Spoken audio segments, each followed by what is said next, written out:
cité-État de Texcoco, où un dirigeant d'envergure était en pleine ascension. Son nom, Nezahualcóyotl. Son sens de l'autorité allait contribuer à forger l'Empire aztèque. Avec Nezahualcóyotl pour allié, les Aztèques opprimés étaient prêts à frapper fort. Ils lancèrent une attaque massive contre la capitale Tépanec. Après un siège de plus de 100 jours, ils forcèrent la défense ennemie et massacrèrent leurs oppresseurs. Après avoir capturé le roi Maxtla, Nezahualcóyotl lui arracha personnellement le cœur et répandit son sang dans les eaux du lac Texcoco. Les rôles s'étaient soudain renversés.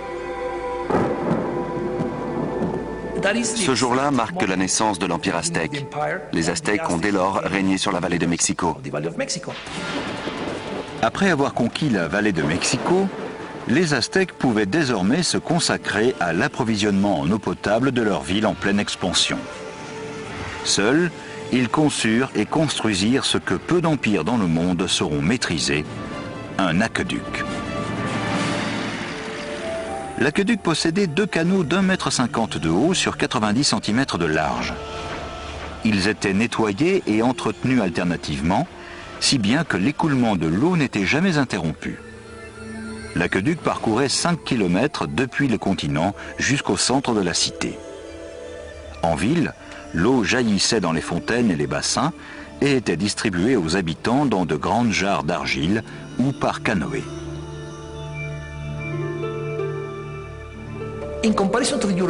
Les Aztèques étaient très propres. Nous savons que l'empereur prenait 2 bains par jour. En termes d'hygiène, le peuple aztèque n'avait rien à envier aux Européens.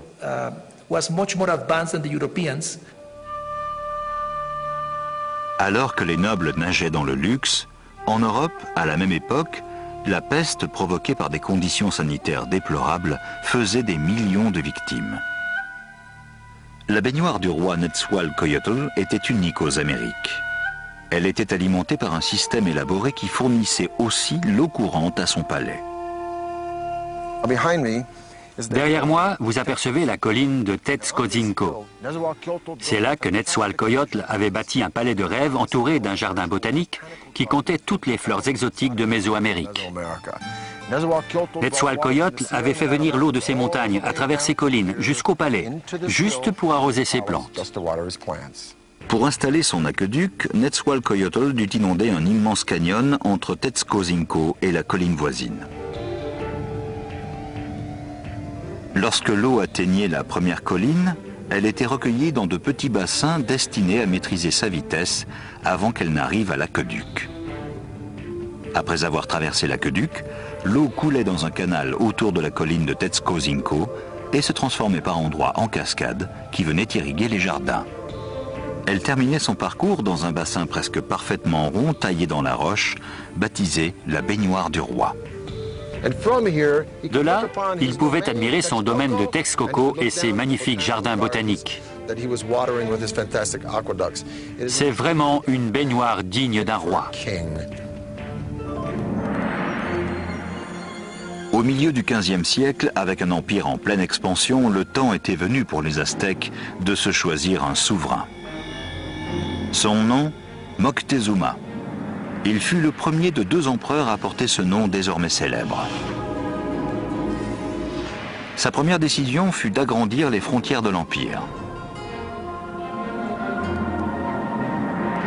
Les Aztèques s'emparèrent des cités-États situées au sud vers la vallée de Oaxaca, à l'ouest en direction du Pacifique et à l'est vers le golfe du Mexique.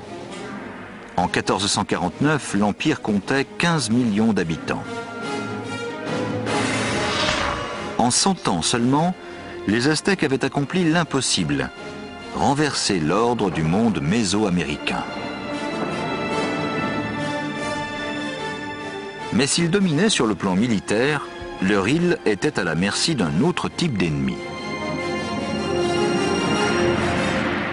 Comme la Nouvelle-Orléans, Tenochtitlan était sans cesse aux prises avec l'eau. L'un des premiers projets de Moctezuma fut de protéger sa ville des vastes étendues aquatiques qui l'entouraient. Voici ce qu'il reste du lac Xochimilco, au sud de Mexico, la Tenochtitlan des Aztèques. Ce lac, comme les 4 autres qui entouraient la ville, était alimenté par des sources. Il n'y avait ni rivière ni ruisseau pour drainer l'eau. Et s'il pleuvait beaucoup, le niveau montait et inondait la terre jusqu'à la ville. C'est exactement ce qui s'est produit au milieu du XVe siècle, où des inondations sans précédent ont balayé Tenochtitlan. La capitale et son empire ont été presque entièrement détruits et la civilisation aztèque a dû une fois de plus compter sur le génie de ses architectes, dont un en particulier. Moctezuma demanda à son vieil allié Netzahualcoyotl de l'aider à protéger du lac sa ville en reconstruction. Netzahualcoyotl imagina une solution qui allait faire de lui le plus grand ingénieur du continent. Il fit ériger autour de la ville une énorme digue destinée à protéger l'île et ses habitants.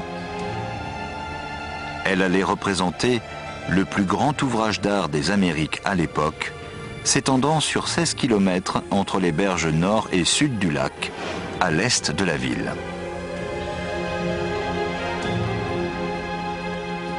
Les murs bâtis en vannerie se composaient de branches, de roseaux, de pierres et de terre. Comme le lac était peu profond, la digue n'avait que 3,50 m de haut, mais 8 d'épaisseur. Netzahualcoyotl l'équipa de portes d'écluses probablement en bois qui se levaient et s'abaissaient pour réguler le niveau de l'eau. La digue permettait aussi de protéger les réserves d'eau douce.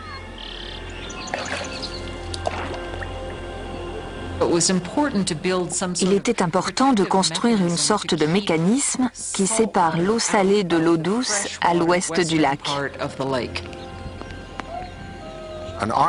Une armée marche sur son ventre, disait Napoléon.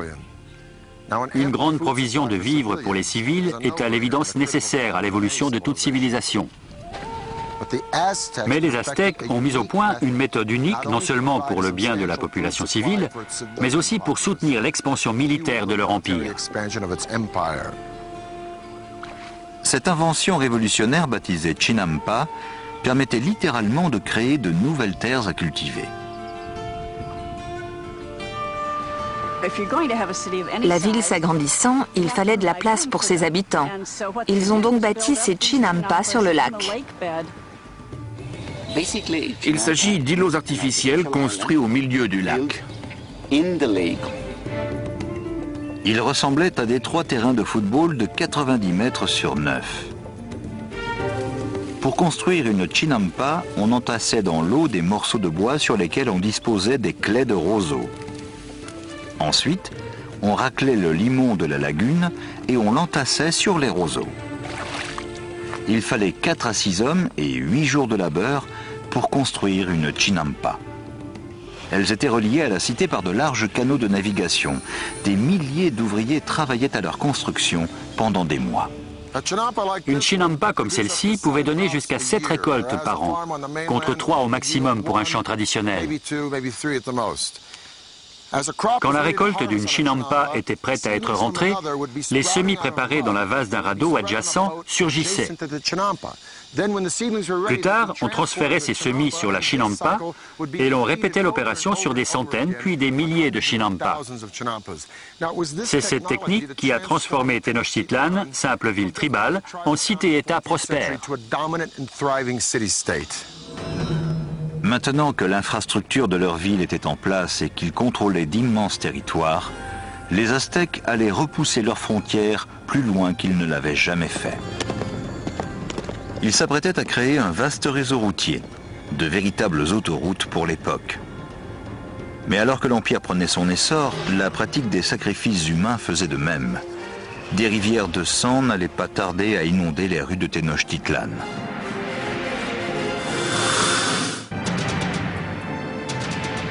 À la fin du XVe siècle, la population aztèque avait explosé. Un nouvel empereur allait se lancer dans des conquêtes qui marqueraient l'histoire. Ahuitzotl allait se révéler plus grand guerrier encore que son aïeul Moctezuma.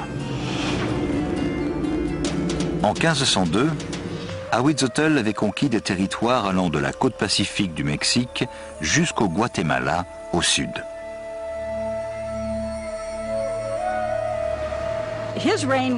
Son règne a symbolisé un certain âge d'or. C'est le souverain qui a ouvert les voies de communication jusqu'aux zones côtières et aux terres basses, d'où les Aztèques rapportaient leurs produits de luxe, les plumes tropicales chatoyantes, l'or et les pierres précieuses que nobles et dirigeants portaient pour marquer leur rang social. Pour transporter les richesses au cœur de l'Empire, les Aztèques construisirent un réseau d'autoroutes dans le centre du Mexique. Des messagers postés tous les 7 ou 8 kilomètres acheminaient le courrier. On pouvait expédier des messages ou des colis à plus de 300 kilomètres depuis le golfe du Mexique jusqu'à Tenochtitlan en seulement 24 heures. Plus rapide que le service postal actuel. Sous le règne d'Ahuitzotl, avec l'Empire à son apogée, les Aztèques se lancèrent dans leur plus grand projet de construction, une gigantesque pyramide au centre même de Tenochtitlan, symbole de leur pouvoir absolu. C'est le Templo Mayor, ou Grand Temple. À sa base, la pyramide mesurait 73 mètres par 90 et elle se dressait jusqu'à l'équivalent de 15 étages. Au moins 117 marches, réparties sur 2 escaliers et s'élevant jusqu'à 60 mètres, conduisaient à des sanctuaires jumeaux respectivement dédiés aux dieux de la pluie et de la guerre. La construction du temple se fit en 7 étapes depuis 1325, date de fondation de la cité. L'Empire grandissait en même temps que l'édifice, chaque bâtiment venant se superposer au précédent. Le Templo Mayor a été construit avec des pierres appelées tezontle, c'est-à-dire des pierres volcaniques très légères, afin d'éviter le tassement de l'édifice. Pour le sol et les murs, les Aztèques utilisèrent un matériau qui était une sorte de béton. Certains éléments retrouvés aujourd'hui sont aussi durs que le béton actuel, même au bout de 500 ans. Il fallut aux Aztèques des décennies pour achever leur monument aux dieux. Le temple resta enfoui jusqu'en 1978, date à laquelle les ouvriers d'une compagnie d'électricité découvrirent en creusant une tranchée, une grande pierre sculptée et un peu plus loin, les ruines du temple. Ce disque de plus de 3 mètres de diamètre pèse 8 tonnes et représente le corps démembré de la déesse Coyolxauhqui. Coyolxauhqui était la déesse de la lune, mais son frère l'assassina car elle avait comploté contre leur mère qu'elle croyait déshonorée. Les Aztèques n'étaient pas du tout prudes. En fait, les nobles avaient plusieurs femmes et concubines. Mais parmi les gens du peuple, surtout chez les femmes, l'adultère était interdit et sévèrement puni, souvent par la mort. Selon la légende, le frère de Coyolxauhqui lui trancha la tête puis jeta son corps en bas de la colline. Les Aztèques reproduisaient littéralement et fréquemment ce meurtre lors des fêtes qui jalonnaient l'année. Ils décapitaient leurs victimes en haut d'une pyramide comme celle-ci, puis faisaient rouler son cadavre au bas des marches jusqu'à la terrasse en contrebas. Le trésor le plus précieux des Romains était l'or. Celui des Égyptiens, la vie après la mort. Celui des Aztèques, le sang humain. Ils se sentaient redevables vis-à-vis des dieux. Ils avaient besoin de leur faire des offrandes, de donner leur bien le plus précieux, le sang humain. Les Aztèques l'appelaient l'eau précieuse. Ils croyaient que si les dieux n'en recevaient pas en grande quantité, ce serait l'apocalypse. Il était courant de décorer les murs intérieurs des temples de sang frais. L'odeur devait être pestilentielle. Pour consacrer l'édification du grand temple, l'empereur Ahuitzotl organisa un sacrifice de masse. Les têtes des victimes furent exposées tout autour de l'édifice. D'après certains chroniqueurs, 20 000 personnes auraient été sacrifiées. D'un point de vue pratique et scientifique, cela semble impossible. Je crois que les récits écrits par les Espagnols signifient simplement qu'à leurs yeux, les victimes étaient très nombreuses. Au cours du règne d'Ahuitzotl, on assista à de véritables hécatombes. La vie à Tenochtitlan devint vite une longue suite d'immolations. Alliés ou ennemis, tous assistaient aux sacrifices. Les sacrifices sont toujours des événements rituels, mais ils ont aussi une signification politique. C'est une forme d'intimidation.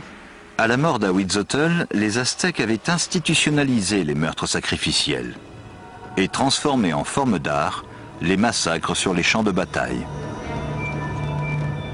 C'étaient les plus farouches combattants d'Amérique. Un corps d'élite allait d'ailleurs se voir dédier un nouveau temple. Mais ils n'étaient pas préparés à la guerre des mondes qui allait s'abattre sur eux.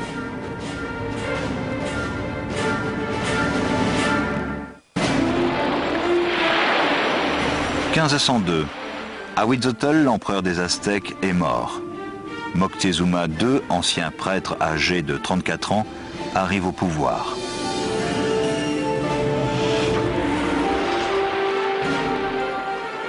De l'autre côté de l'océan, en Espagne, un notaire de 18 ans du nom d'Hernán Cortés s'apprête à traverser l'Atlantique pour participer à la conquête du Nouveau Monde au nom de son pays. Nous sommes à l'apogée de l'Empire aztèque qui s'étend à présent sur quelques 200 000 km², du Pacifique à l'Atlantique et au sud jusqu'au Guatemala. L'Empire aztèque compte 25 millions de sujets. 38 provinces comprenant d'innombrables cités-États versent un lourd tribut au pouvoir. L'empereur et les nobles sont fabuleusement riches. La cité s'étendait à perte de vue et se reflétait dans ses canaux et ses lacs, couronnés d'arbres et de demeures magnifiques. Et Moctezuma II régnait en maître absolu. Il était connu pour ses qualités d'homme d'État et de chef militaire. Cruel, il massacrait la population des villes qui lui résistaient. Mais c'était un être tourmenté. Moctezuma était un homme passif,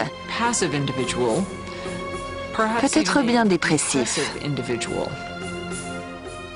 D'après la légende, il vit un soir une comète zébrer le ciel de Tenochtitlan et passa le reste de la nuit en pleurs. Au fil du temps, il devint de plus en plus paranoïaque. Mais au plus fort de son obsession pour le surnaturel, une autre menace, bien réelle celle-ci, approchait sur l'océan.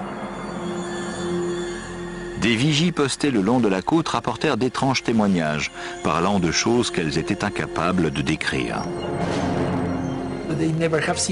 Les Indiens n'avaient jamais vu de bateau et n'avaient pas de mots pour les décrire.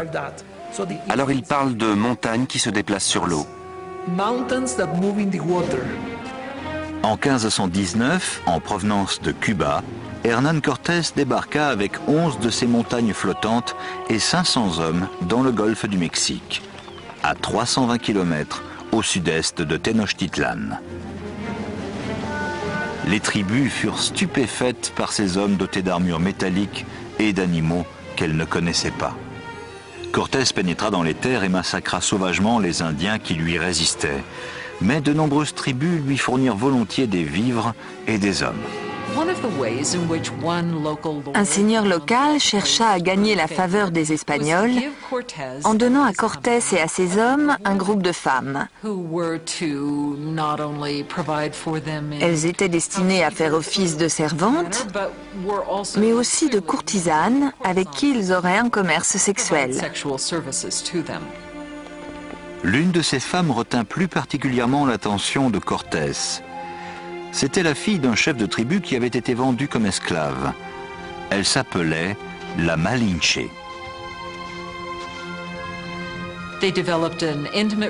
Ils ont eu des relations intimes et elle a fini par lui donner un fils, un des premiers métis du Nouveau Monde.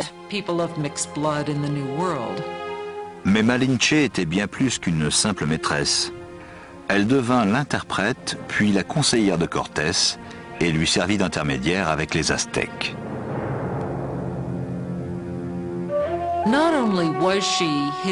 Elle pouvait aussi lui rapporter des propos qu'il n'était pas censé entendre ou comprendre. Le réseau de messagers aztèques informait Moctezuma des mouvements des Espagnols. De toute évidence, il marchait sur sa ville. À l'été 1519, en route pour Tenochtitlan, Cortés leva une armée de milliers d'hommes. Celle de Moctezuma en comptait des centaines de milliers. Sur le champ de bataille, les Aztèques portaient des costumes d'animaux pour intimider l'adversaire. C'était en partie un spectacle, avec ces costumes incroyables revêtus par les combattants. Les guerriers de haut rang portaient des costumes de jaguar ou d'aigle. Les chevaliers aztèques étaient initiés à leur ordre au cours d'une cérémonie secrète dans des temples comme celui-ci. Nous sommes dans le temple monolithique de Malinalco, l'un des 6 temples du flanc de cette colline, à quelques heures